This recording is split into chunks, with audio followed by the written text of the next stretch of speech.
I'm Jen. And this is our top 100 board games. Of all time. From Actually, 60 to 51. Yeah, not all 100. Not all 100. 60 to 51. So this is hard. Games get better and better. Middle of the pack. Yeah, as somebody said, if these are your, if these are your like number 80 or whatever, I can't wait to hear the top. We had so many great games. So this is a banger of a list. I think so. Yeah, all right. I think I've been going first last 2 times, so it's your turn probably to go first. All right, great.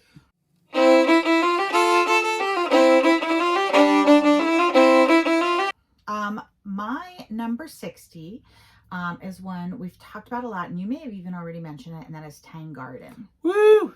I think the aesthetics of this game certainly elevate it. It is one of the prettiest games we own. I painted the meeples or the figures as well, which makes it that much prettier.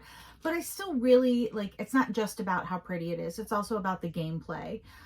There's a 3-dimensional aspect to it. So as you put characters on the board, which you get through various types of card play, and they're looking a certain direction, you're going to be placing backdrops for them to look at or scenery for them to look at. And they might score depending on what they're looking at. So there might be one that, it needs to face a sunrise or something like that. Right. And so there's just a lot of different layers to the strategy in this game. That being said, it's not a super heavy game. It's actually pretty, I don't know if I'd say it's light, but it's light midweight game.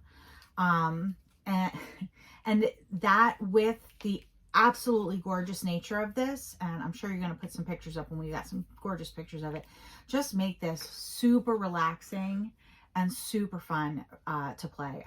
This game is always a wonderful experience. Yes, it's a crossover. It was my 91.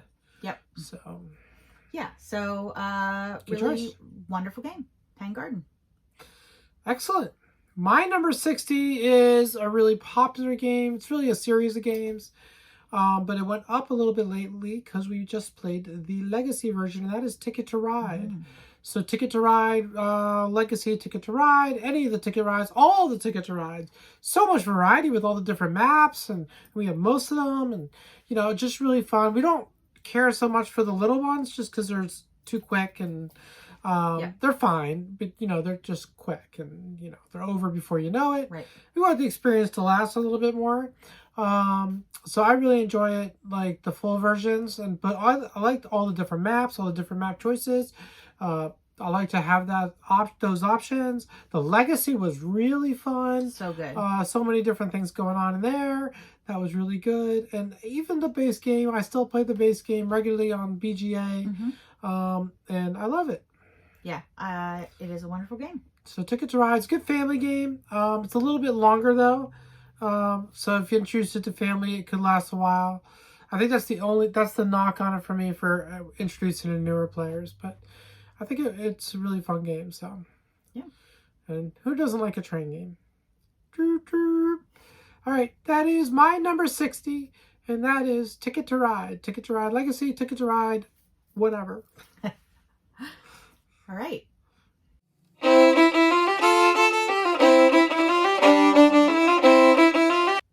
My number 59 is by top 3 designer for me. I think maybe top 4, depending on how things shake out on any given day. And that is Amerigo from Stefan Feld. And this is new to my list because we just played it. So, well, I guess last year. But it's still new. And I think this is probably, I don't know if I want to say my least favorite of his sort of new games. And it's number 59. So take that with a grain of salt. What I love about this game is it's kind of, you've got these ships and you're sailing around to different areas and you're trying to get majority in a given area and put down tiles on those areas to produce. But what I really love about this game is the action selection. That's where this shines. So you drop cubes into a cube tower, and whatever comes out that turn is going to do 2 things. First of all, the number is going to tell you how many action points you have, and the colors are going to tell you what actions you can do. And that's just so interesting and so clever. And there's the way you pick up the, now I can't remember. You pick up the cubes, there's a rondelle too. And you're picking up the cubes off the rondelle. There's a rondelle? Yeah, there's a little circle, which is where you put the cubes. And then you pick them off of that and put them in the tower, I believe. Yeah, there kind of is. Yeah, I think so. And so there's some strategy there too. My memory of it is not super strong. But there's some strategy there too about like which cubes are going to be picked up next, or which cubes you're going to pick up next. So I think it is such a neat game, and I love the use of the cube tower. I think it's, I mean, I always love a cube tower. I think adding that element of sort of predictable randomness, so you know what might come out, right? But you don't know exactly what's going to come out, is always a really interesting way to kind of mix up a game. So that to me is what makes this game really shine. The action with your ship on the board is fine. It's a good game, but it's that cube tower that takes this up to that action selection system is amazing. Yeah, it's so interesting. Stefan Feld, you can count on for just really interesting action selection mechanisms. Yep, absolutely. Good choice. My number 59. So I did not mention my Ticket to Ride went up 32 spots. That was my 60. So my 59 has dropped 51 spots. I think I kind of overrated it. I think it's a really good game. It's obviously still in my top 100. I just think it's not top 10, which is where it was for me. And that is Champions of Midgard. Now, this is a crossover. You had it earlier. I love this game. It's basically, you know, it's a Viking themed game. You're going around the board collecting supplies and weapons or warriors.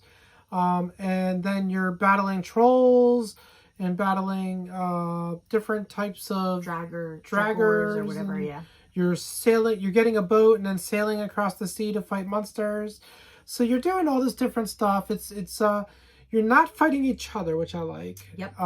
And you talked about it, but the Valhalla expansion is excellent because instead of just losing dice or your warrior dice in battles, if they die, you actually get some compensation for that, which makes it just fun. Yeah. I mean, just fun, and you take more risks, and it's just really fun. Oh, he survived the battle. Damn it. So it's really fun. I really enjoy this one. It was number 8 before. I just don't know that it belongs that high for me. Maybe for you it does. It's a really good game. It's certainly deserving of that kind of consideration. For me though, I think this is a good spot for it, number 59. So Champions of Midgard, number 59.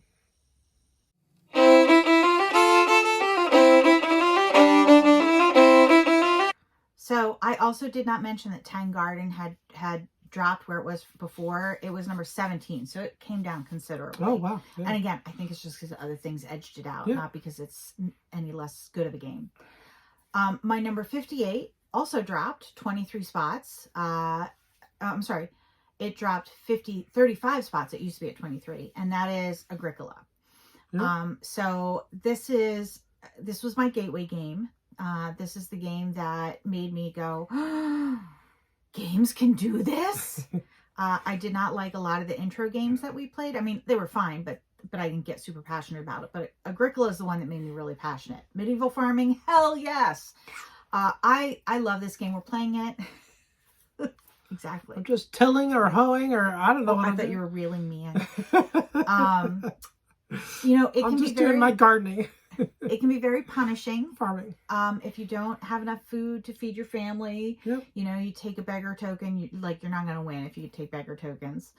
And that can be really difficult. You're always scrambling to find food. I think one of the things that you've talked about with this game is that it feels like the first couple turns you're not doing anything at all. And like you wonder, how are you ever going to get your farm built up and be able to feed your people? But it gets rolling, and by the end, you know, you've got all 5 of your family members hopefully, and you're able to do a lot, and it feels like really satisfying.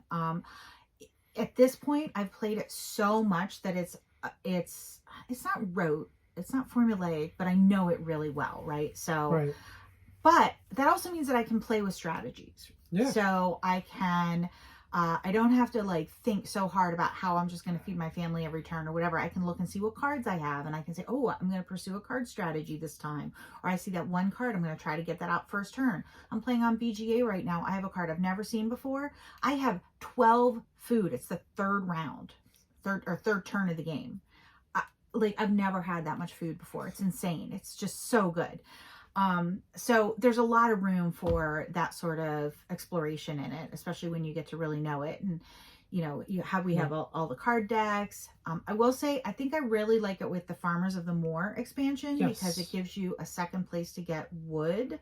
That's one of the things about the original is that, especially when you play with a lot of people, getting enough resources to expand your house so you can expand your family can be so difficult. It can be almost impossible. Farmers of the Moor gives you a little bit more flexibility, which is really nice. But ultimately, I think this game is so clean. It is so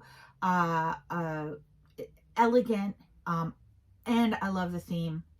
Go figure. Medieval farming, building my farm. It's great. Top notch. I don't know. It's probably been bumped from some other Uwe games, spoiler alert, but it's still, to me, like the classic, and I love it.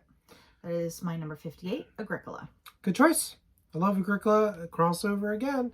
That was on my list last time-ish.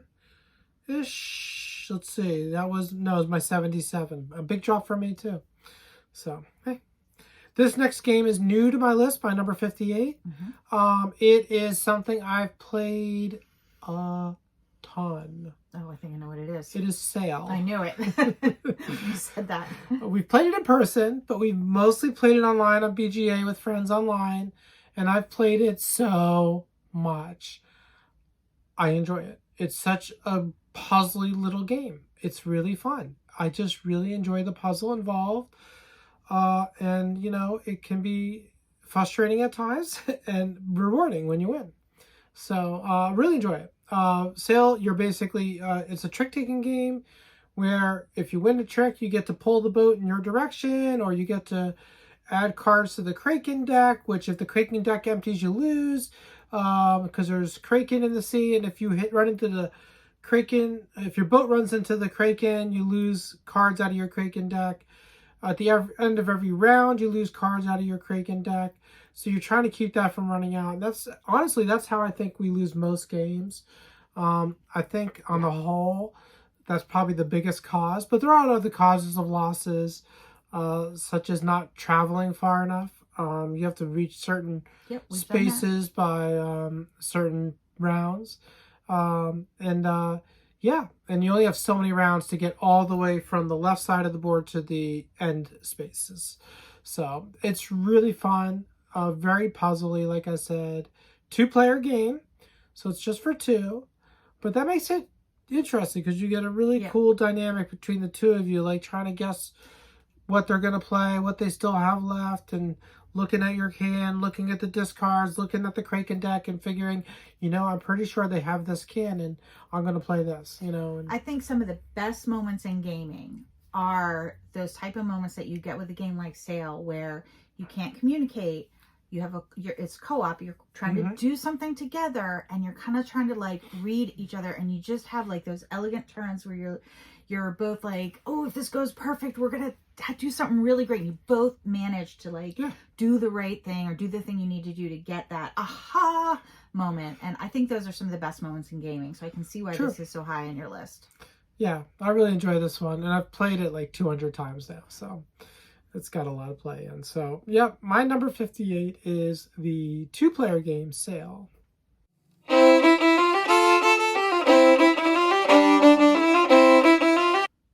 My number 57 is a crossover with this list. Wow, that was quick. It is up. It is down. I'm sorry.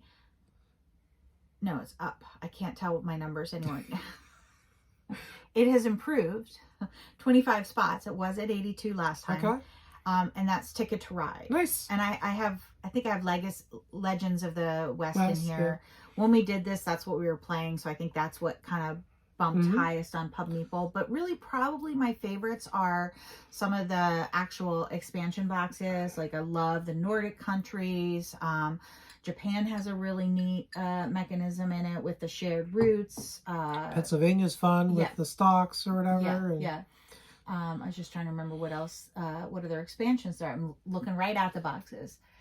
Regardless of which expansion, I love this game. This is one that you tried to introduce me to gaming with this game, and it did not take. I did not care for it. Because I think it's long. Well, we also played with like 7 people, and it was awful. Right, and it's long. It does go a while. I mean, if I'm with new people especially, it goes a while. Yeah, and I didn't know I didn't know what I was doing, and everybody else there played this a ton and knew what they were doing, and I couldn't finish a damn route. And so I didn't know how to mitigate against that, but it's grown on me. I love this. We routinely will take a weekend or something where we'll play through a bunch of different versions, and I love doing that. We have the Christmas version. It doesn't take us that long to play a game 2-player, though. Yeah, we it play really pretty doesn't. quick. So it really doesn't. It's not a heavy game, but it's really fun. It's really satisfying. It's a great one for BGA. I love to play this on BGA. I think it's pretty easy for me to like quickly remember where I am in the game and not get lost on strategy. But we played in person and I love it. So that is my number 57, a crossover with you on this list, Ticket to Ride. Good choice. My number 57 is also a game with expansions that give you variety of playing the game. They're all standalone expansions for this one. This is Boomerang. Boomerang is a really good card drafting game. You're drafting cards. It's got a sort of roll and write mechanism, a write mechanism where you fill in a sheet and mark off places that you visited and like different points for different things. You get points for matching symbols. So it's kind of set collection going on. You get points for how many tourist sites you visit, stuff like that, or different types of transportation. It varies a little bit to what they are in each version. There's the original Boomerang was Ticket to Ride, I almost said. The original Boomerang was like Australia. And then there's a new Boomerang Australia, and then there's Boomerang USA and Boomerang Europe. And a couple of them are on BGA, which is very exciting. So we play on BGA as well. But I really enjoy Boomerang. It's definitely up there, one of my favorite games. And it is number 57 for me. Yeah. It's going to be high for you too, I hope. I assume, because you love it. But we'll see. I do love it. And no spoilers. Yeah, no spoilers. Okay.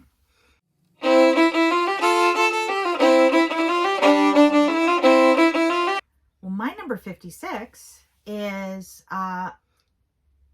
it was 91 and it's gone up, which is funny because I don't think we've played it since then. But it just is one of those games that I have such a soft spot for, and that's Iki.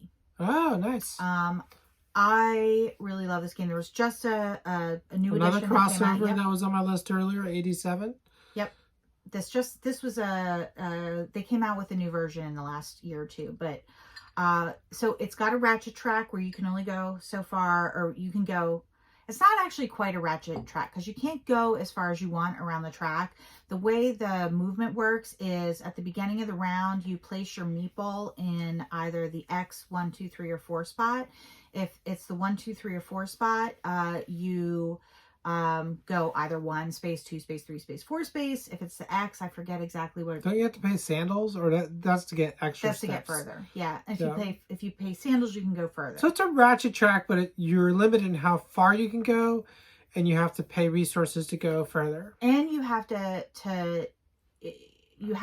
that's determined at the beginning, and so you don't actually know where someone's going to go. So if you're the first person to a market stall, you might get a bonus. There might be like coins on it, and so you'll get those coins. So there's a little bit of that like push your luck element. But basically you're going around the track and you're visiting market stalls.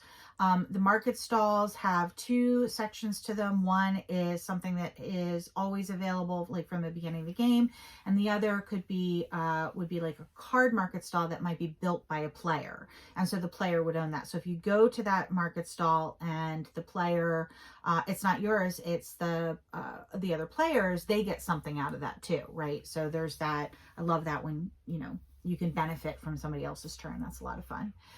And then there's also employees that you hire. And so the employees are really interesting because you can either get immediate benefit out of them, or I should say like during the game round benefit from them. So it could be you get resources, you get you can trade for resources, you get a special skill, but eventually they retire and then they give you even better bonuses. So the more other people, that's what it is. The more other people land in your market stall, it upgrades your employer that's there, and eventually they'll retire. So you really want that to happen so you can retire. You remember more than I did. I read the rules. I was trying to remember why I liked it, so I went back and read the rules. That's fair. And I remember, like, I love that thing where you really want somebody to land in your stall, so you're getting a stall that has really good benefits to it, you know, and it's a gorgeous game. It's super thematic. It's in, I think, 16th, 15th century Edo in the market area. There's a fire element, so you have to build up your firefight. I think it's your favor with the firefighters, so they'll put out the fire at your stall. And of course, that was a real threat back then, is that you've got these densely packed wooden craftsman stalls, and if a fire started, it could sweep through a market and wipe it all out. So it's really, this game hits all of the buttons for me. Gorgeous, historic theme. The theme really comes through in the gameplay. And I don't know, I really love this game. So that is why Iki is my number 56 game. Good choice. Yeah, I like Iki a lot. Again, I said it's a crossover. Another climber. My 56 is another climber. So Ticket to Ride went up 32 spots. Boomerangs was up 13 spots. And this one is up 35 spots, and that is The Search for Planet X. Search for Planet X is a really excellent deduction game where you're given information like where a certain asteroid is, and then you're finding out more information where other asteroids are and comets and stuff. And then based on logic puzzles, you can just figure out where Planet X is. And you're trying to be the first person to find Planet X and get the most points or whatever. I forget the points. There's points in the game, right? And so it uses an app, so it's an app-driven game. It's got one of those action tracks where you do an action, you move forward on the action track, and then the person who's last on the action track goes next. And so if you do an action and you're still last in the action track, you go again. I love that. I always love that. Bunch of games use that. Nova Luna I was just thinking of. So yeah, I really enjoy this game. I think it's an excellent design. We do have not played the Search for Lost Species yet. I can't wait. So we really want to play that at some point. But you know, we have so many games, and we'll get to it eventually. So yeah, my number 56 is The Search for Planet X.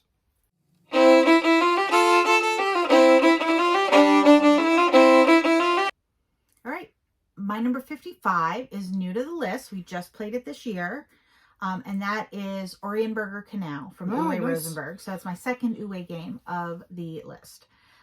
Essentially, it's pretty simple. You get resources to buy cards, or tiles, I guess, and then you put the tiles in your own personal grid, and then you build either roads, paths, or canals to those buildings or to those tiles.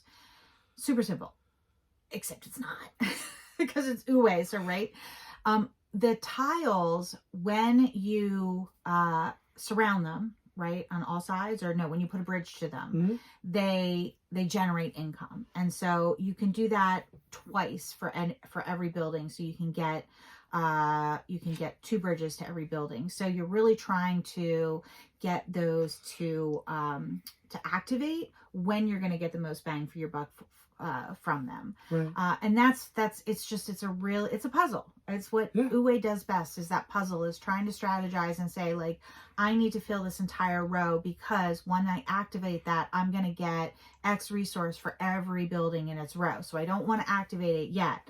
and just trying to get that timing right. Meanwhile, maybe you have to activate that one or a different one early because you need resources. It also has the new thing that Uwe loves, which is that the round, what do you call it, dial for resource tracking. Yeah, I don't know what you call it. The round dial for resource tracking. Right. And it's got arms, and so as Trademark. you move it, one gets bigger, one gets smaller. So if you think about, like, if you use, I think it was a different game, but sand and water, you're going to get glass, and glass is a more highly valued resource. And it's similar. So sand and water are one side of the wheel and glass on the other, and you move it. Right. One goes up and the others go down. Yeah, yeah. Easy peasy. And my favorite use of the wheel of his, we haven't played Glass Road in a while, so that might be it. But is this? It was a little much for me. And I liked it a lot in Black Forest. I know what you're gonna say. There were 2 wheels in Black Forest, and it was a little bit much for me. It was tricky. Yes, Super tricky. This one was a little bit better. So this one also played to my strengths because there's new tiles coming out every single round. It fills up a certain amount of space. When you get to a certain point, there's more that come out. And I was able to keep track of those a little bit better than you. The other thing that is cool is that if nobody takes an action, money goes on the card. And so you can get to a point where it's like just really valuable to take an action, and you can get a lot of money for it, which you need because resources are really tight. Huh. Who would have thought a New Way Rosenberg game where resources are tight? Yeah. So, and this one feels a little different than his other games. I don't know why, what it is. Maybe it's because the theme is different. There's no animal meeples in it or something. Feels very abstract. Yeah. I guess that's it. But you're building, an urban grid, so to speak, which is different from like the farm. Yep. The theme doesn't connect with me as much on this one. It does feel very abstract, but I really enjoy the puzzle of trying to figure out, min-max, like just get all of the conditions just right. So when you activate that building, you get the most out of it. Right. Yeah, so that is my number 55, Orienberger Canal. It's a good choice. I don't think it made my list, but I do like that one quite a bit. So my number 55 is new to my list, and the next 4 are new to my list. The next 4 games are all new to my list. This one I've only played online. It is a party game. It's called Decrypto.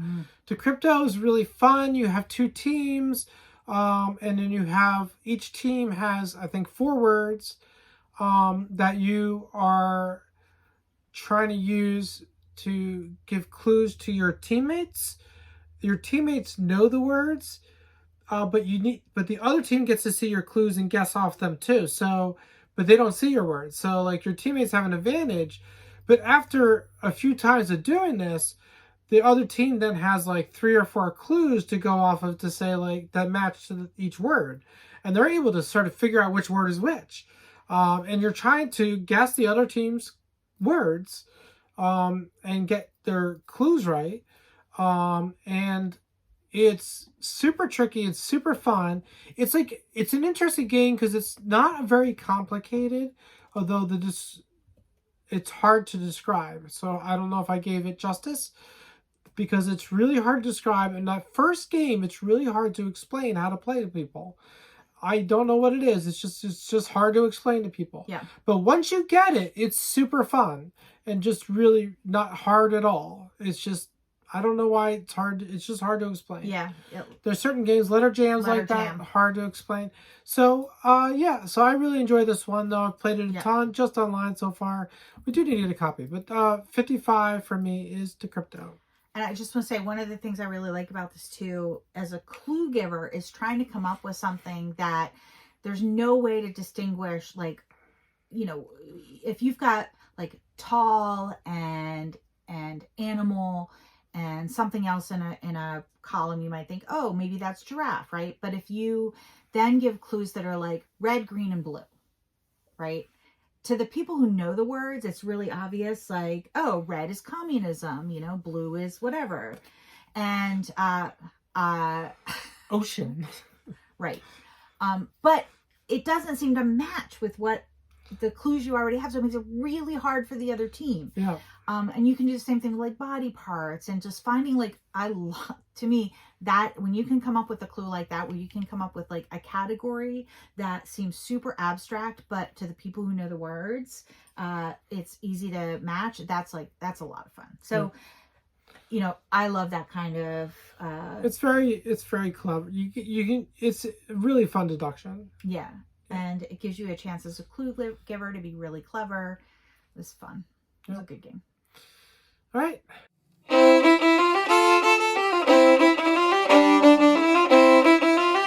Yep. All right. So my number 54 has dropped 41 places. Ooh. It was 13. And again, this we have not played in a long time, and that's probably why. And it is Rajas of the Ganges. We're playing now on BGA or somewhere. We were on a Yukata, I believe. That's right, which is why it's so slow. I think we need to nudge people to take their turns. Yeah, I keep checking in. No turns. I think that's what's going on there. So what I love about Rajas of the Ganges are a couple things. First, this is the game that introduced the two-way scoring track where you're getting like points and karma, and when they intersect, like that signals the end of the game, and your score is what's between those two. Yep. Those two numbers. So if I don't get mine to cross and you do, like, not only do I lose, I didn't get any points. I look at like negative. So that's interesting. And then along those scoring tracks, there's rewards that you can get. But to me, Rajas of the Ganges feels like a playground. There's a lot of different things you can do, some of which feel like mini games. So you've got this estate at the bottom, or I guess district at the bottom that you're building. And so you might go to the quarry and get tiles that build out your area down here. And the more goods that are in that area, when you go to the market, you can sell those goods. If the paths lead from your whatever your castle is called, lead from there to like the edge of the board, there are things that you get as a reward. So that's one thing. Playground, lots of different stuff going on. The second thing is the clever use of dice. For the actions, you need dice are your workers, right? And you either need a dice that's a particular number or a particular color. And so, you know, you could get an orange 2 where, you know, what you really want to do is use a 4, or you could get a blue 4, but what you really need is an orange die. Right. So that's, to me, that's neat. That's a really clever way to use dice in 2 different ways. And you can only have so many, but you can have, I don't know, it's like 5 to 7 of them. You've got this little statue at the bottom. It's not on the board. You got this little statue, and that's where you put your die. So you roll them and you put them there as you get them, and that limits the number you can have, but you could fill it up. So you can get as many die as that'll hold as your workers. So there's just so much going on here. It's so much fun.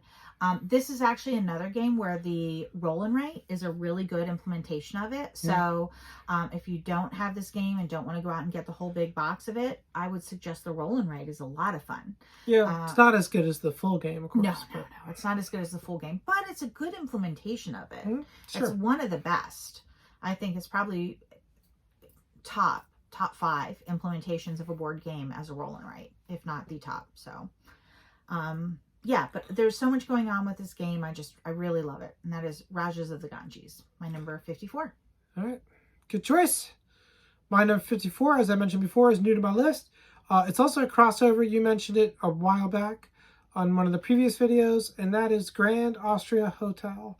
Grand Austria Hotel is a really cool game about managing a hotel where you feed people, and if you feed them well, they stay for the night. That's the business model, isn't it? Yeah. But that's how it works, and it's really fun. There's a dice-based action selection system that's really interesting in this game.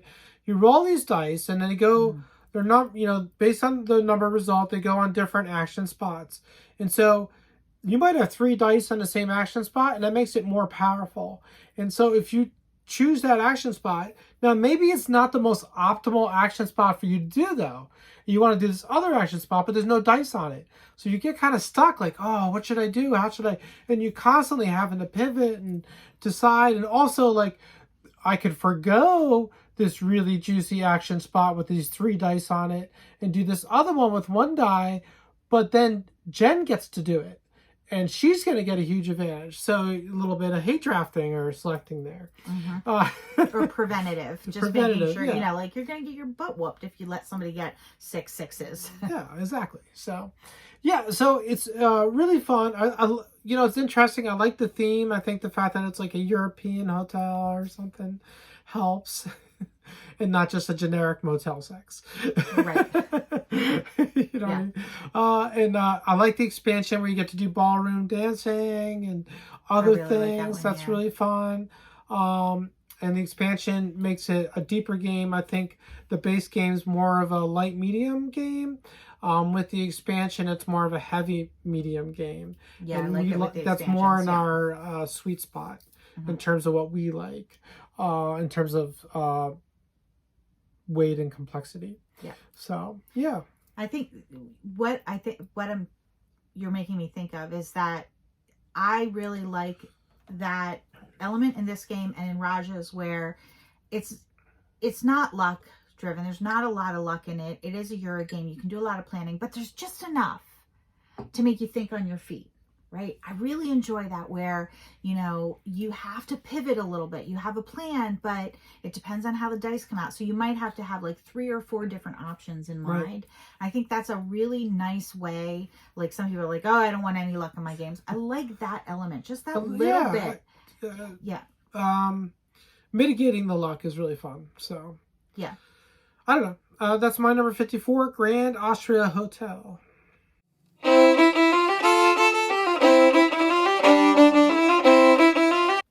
All right. My number 53 has dropped precipitously. I don't think it's the biggest drop, but it's dropped a lot. 45 spots. It was my number 8. And that is Through the Ages. All right. I think, again, had we played this more, right. It would be higher on my list. I'm playing it on BGA. I've played it on BGA a couple times. I barely know what I'm doing. I'm like, kind of faking my way through it. But this game, every time we set it up, I think, where are the rest of the components? How do you keep track of this? How is this going to even be a complicated game? I don't even know how to play, so. Well, it's like you have your little cubes, and depending on where they sit, that tells you how many wheat you have or how much food you have, right? But every time we read the rules, I'm like, I don't get how this is going to work out with almost no components, just a bunch of cards and a handful of cubes. But it does. It's so brilliantly designed. The who's the designer? Is it Chadwell? No. Yeah. Yeah. I believe so. I believe so, anyway. I may have really mispronounced his name. I'm not going to say that any louder. You can put the name down below because I think I really mispronounced. But it is such an elegant, sleek design and use of components with like almost no moving parts to do something really complicated is incredible. Brilliant. It's a brilliant design.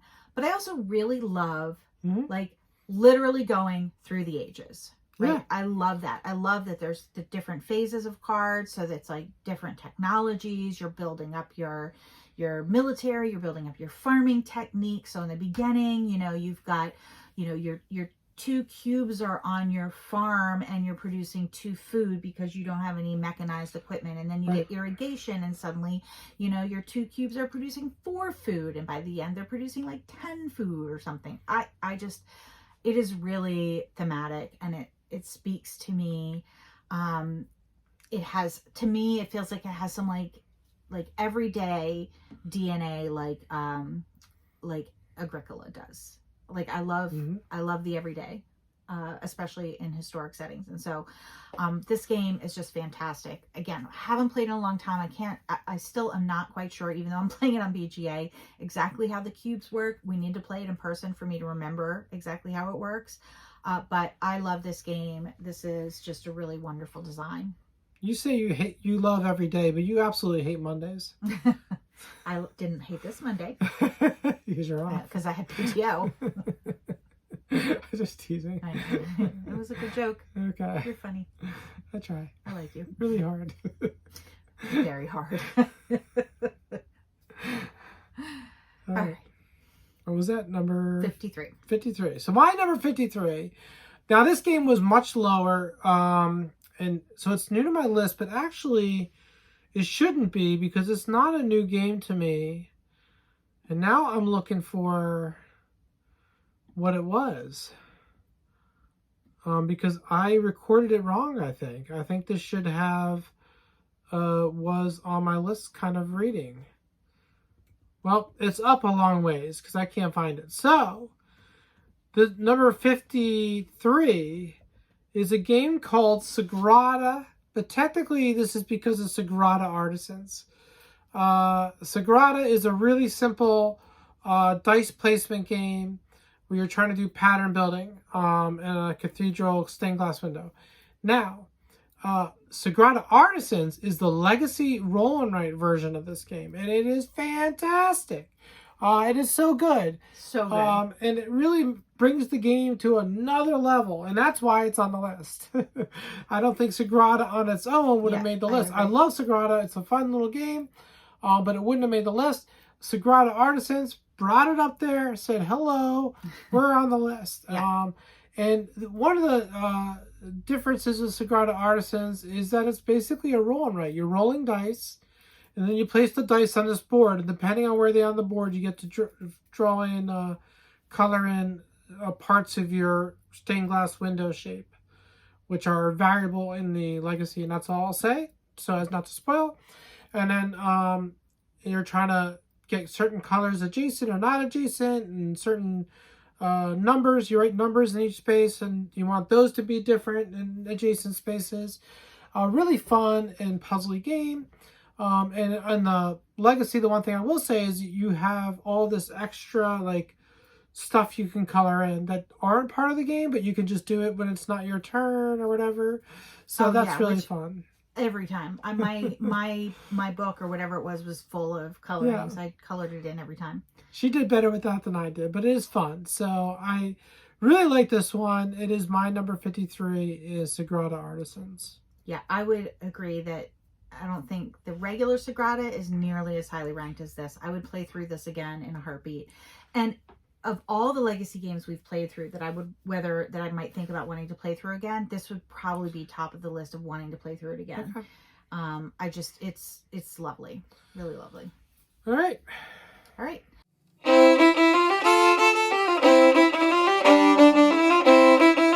My number 52 is new to the list. We just played it this year, and that is Trailblazer, the John Muir Trail. Good game. Good game. Yeah, I really enjoyed this one. It is, we love the theme. We love nature. Jane in particular, tree hugger over here. And you have basically two different areas. One, a board you're trying to hike down the trail.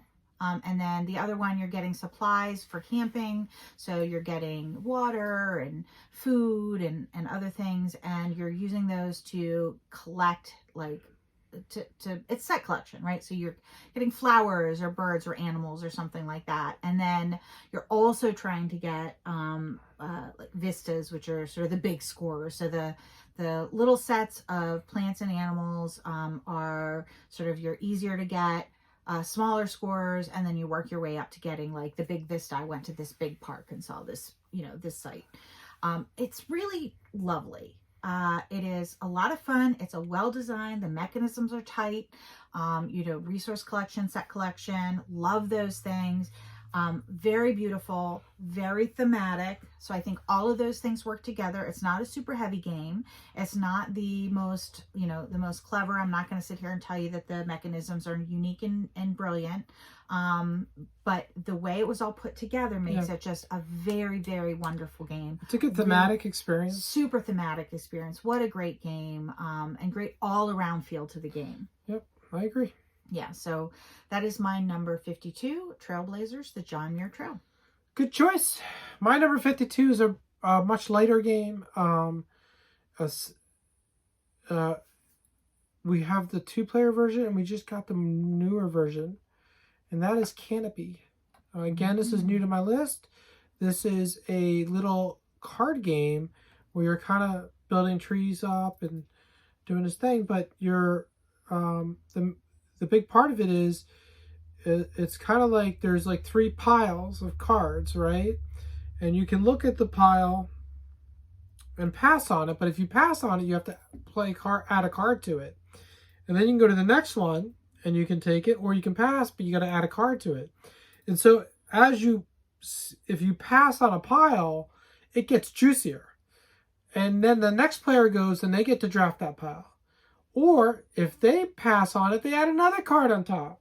So it gets juicier and juicier. So, and it seems simple, but it's such a tough decision. Like, whoa, do I do this or don't I do this? It's a little push your luck too, because you want to make sure, like, I'm not leaving it for her. Right, exactly. It's push your luck. And like, first of all, I'm pushing my luck because I'm passing on this. Is this going to really be better? And you could get to the end and it could just be absolute suck. Yeah, it could be not what you wanted. And then, like, you know, it's such an interesting, fun game. Really fun action selection, kind of, or card selection, drafting, I guess, system. And, you know, you're building up trees. It's a nature game. I love nature games. The publisher comment... well, the publisher is, I got the name wrong, but the publisher is really good at making ecologically friendly games as well. Yeah. We have to get Leaf to the table. We have that from them. We have a couple from them we haven't played yet. So we've got the new Canopy Evergreen. I'm very excited to play that as well. And I love collecting the animals. Again, theme, you know. If I could get a little, I don't know, ring-tailed lemur or something in my area, that's so much more fun than just pushing, you know, discs around a board. Absolutely. So, yeah, that's my number 52, new to my list, Canopy. All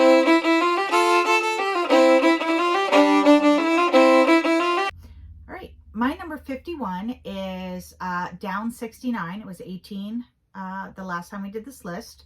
Wait, what? How could it be down 69? It's up 18. It was 69. It's 51. It's down 69 because it was negative 12 or 18. Oh, good thing you're here to keep me honest. All right, it is up 18. It was 69. I was confused. Now it's 51, and that is Paladins of the West Kingdom. Oh, right, nice. That's a crossover, right? It is, yeah. Yep, that was my 71. Yeah, and again, generally the Garfield games are really well done.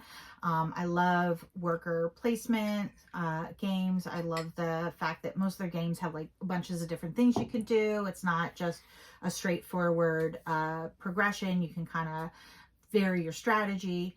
But what I really like about Paladins and what I think is so interesting, and I talked about this previously when we talked about Twant and Suyu actually as well, is that the meeples are your workers and they're also sort of your income, and you can get them a couple different ways. But the action you can take depends on the colors of your meeples, right? And those don't stay steady. Those vary from turn to turn. And that is such a clever innovation where you basically, your cards, as you play cards into your tableau, they might give you income. So I know that I'm going to get 1 yellow, 2 red, and a black every turn. And then there's another mechanism to get more at the beginning of your turn. I think that is really neat. I think that variability in different colors of workers is so interesting. I don't know. I don't know of a game that did that before. Right. This. I mean, some folks have done it with dice. We've been talking about dice as workers, so it has been done a little bit with dice. But with meeples being your income and your workers is very clever. And then of course it's got the sort of double use cards. So when you recruit a worker, you can use it in one of two ways, and depending on how you use it, you can either get in-game benefits or you can get end-game scoring. And so there might be one that'll do something like really good for you during the game, but the end-game benefit is so juicy. You've got to make that really tough call to, you know, put it into the queue for the end game scoring instead of using it now, which I can almost never do because I've got ADHD. I'm like, I want it now. I want it now. But that's such, again, it's a really interesting decision space. And so there's just so many different, you know, things to variables to play with in that game to figure out what exactly you're going to do, both in terms of the full game strategy, and then each and every turn has all of those decisions in it, which just tickles my brain. And so that's why Paladins is, as a spoiler, I think right now it's my highest rated of any of the Garfield games. I really, really like it. It is my favorite of any that we've played. Now, we have not done the last one. This Viscount. We have not done Viscounts, and we have not done the any of the South Tigers. Any of the South Tigers. So we're actually talking about figuring out maybe a month where we can sit down and play all of those. We're going to do that soon. But right now, Paladins, my number one. Spoiler. All right, good choice. Well, it's my number 51. I was like, number one, right? My number 51 is up 2 spots. Okay. Big climber. Big climber. Huge. And that is Paint the Roses. Paint the Roses is a cooperative game, a deduction game again, where you're trying to figure out, you're really trying to guess. Everyone has cards in their hand, and they're either easy, medium, or hard, and you're trying to guess what their cards show.